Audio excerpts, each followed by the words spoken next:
आज जैसे कि 3 सितंबर 2024 है और हमारे भारत के बहुत ही अच्छे दास, महान परमेश्वर के श्रेष्ठ दास, तत्वदर्शी, सुसमाचार प्रचारक, आत्मिक अगुवे, प्रार्थना योद्धा और मसीह आदर्श साधु सुंदर सिंह जी का जन्मदिन है आज हम 135वां जन्मदिन मना रहे हैं उनका। वो भारत देश के ऐसे संत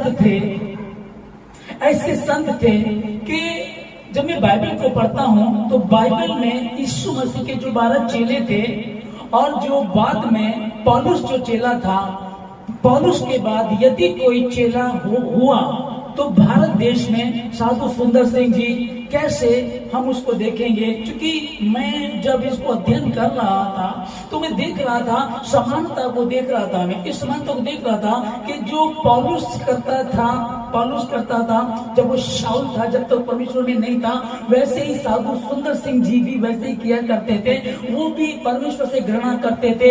यहाँ जिस शब्द को हमने, जिस वचन को लूका के द्वारा लिखी गई प्रेरितों के काम की पुस्तक 9 अध्याय 1 से 5 तक में हमने देखा कि वो मसीहों को सताने के लिए महायाजक के पास जाता है, इस चिट्ठियां लेता है और वो कहता है कि जो कोई भी यीशु मसीह का नाम लेते हुए या घर में प्रार्थना करते हुए या सत्संग करते हुए जो भी पाया जाए, चाहे वो स्त्री हो पुरुष हो, उनको पकड़े और यरूशलेम में लेकर के आ जाए।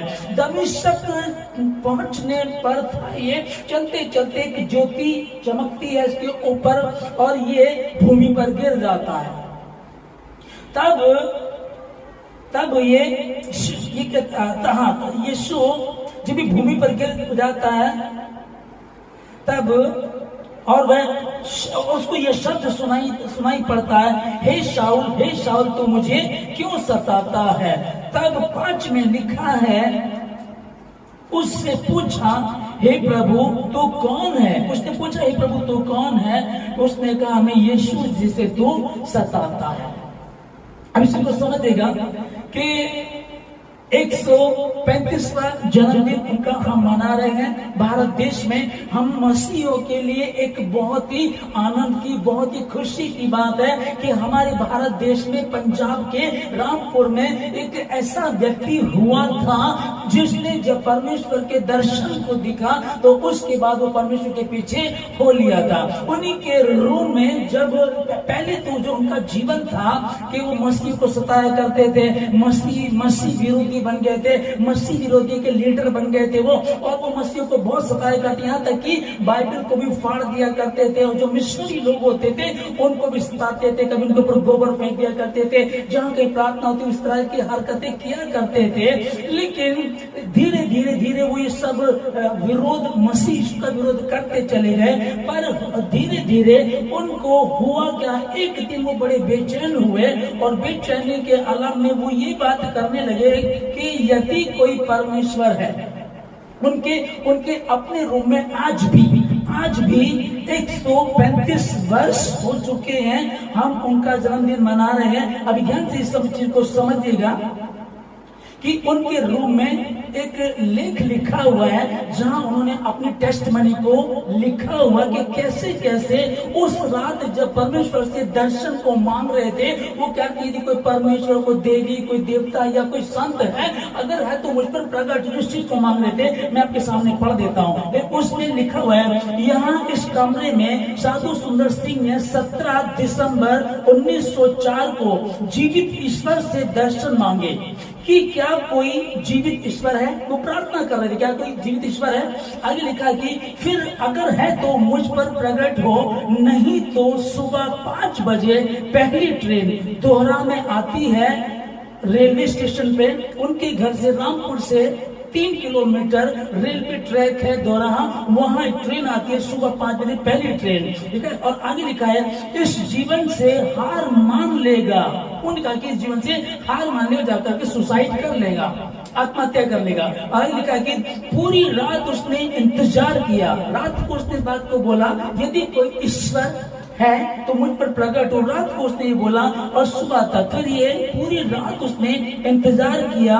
कुछ हो सकता है भगवान, ईश्वर या देवी या देवता या कोई संत जो उस पर प्रकट हो, लेकिन सुबह के 4 बजे तक कोई दृष्टि नहीं थी। उम्मीद है कि कोई जीवित भगवान, जीवित ईश्वर नहीं है, सब मिथक हैं। वह उठे, पगड़ी बांधी, तैयार हुए और जीवन से हार मानने के बारे में पत्र लिखा।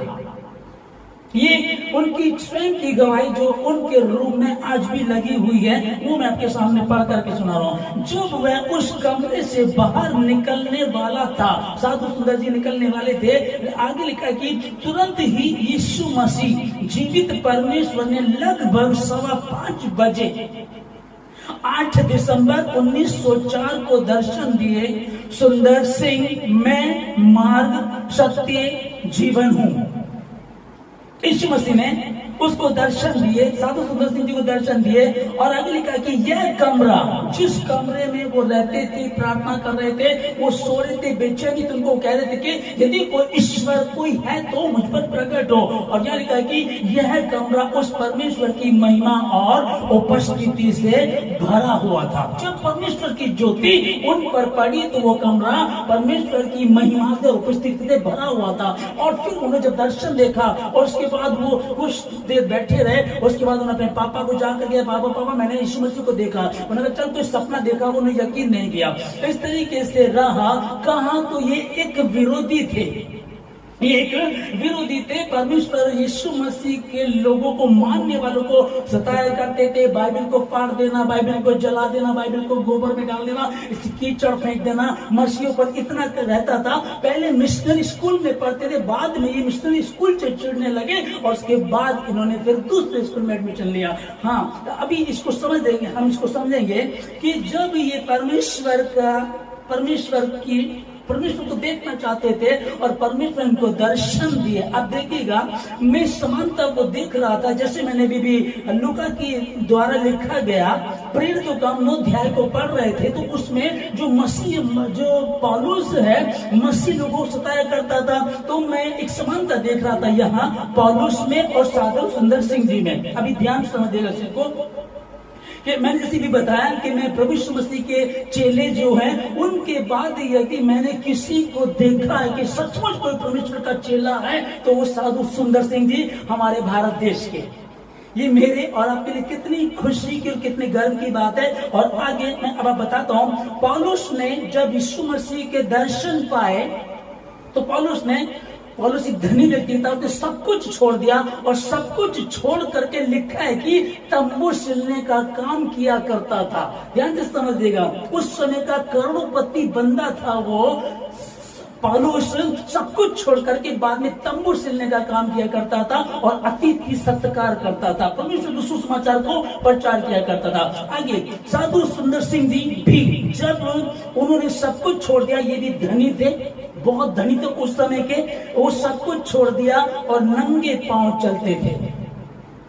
नंगे पांव चल करके, चूंकि इनको पता था कि भारत में भारतीय हूँ, मैं भारत देश में रहता हूँ और यहाँ जो एक संत है, एक जो संत है ईश्वर का, उसका लिबास कैसा होना चाहिए। उन्होंने ऑरेंज कपड़े पहने, नंगे पांव चलने लगे। अब मैं ये नहीं कह रहा हूँ आप लोगों को कि आप नंगे पांव चलना शुरू करें, परमेश्वर किससे कैसे बात करता, ये उनके साथ था, वो नंगे पैर चला करते थे।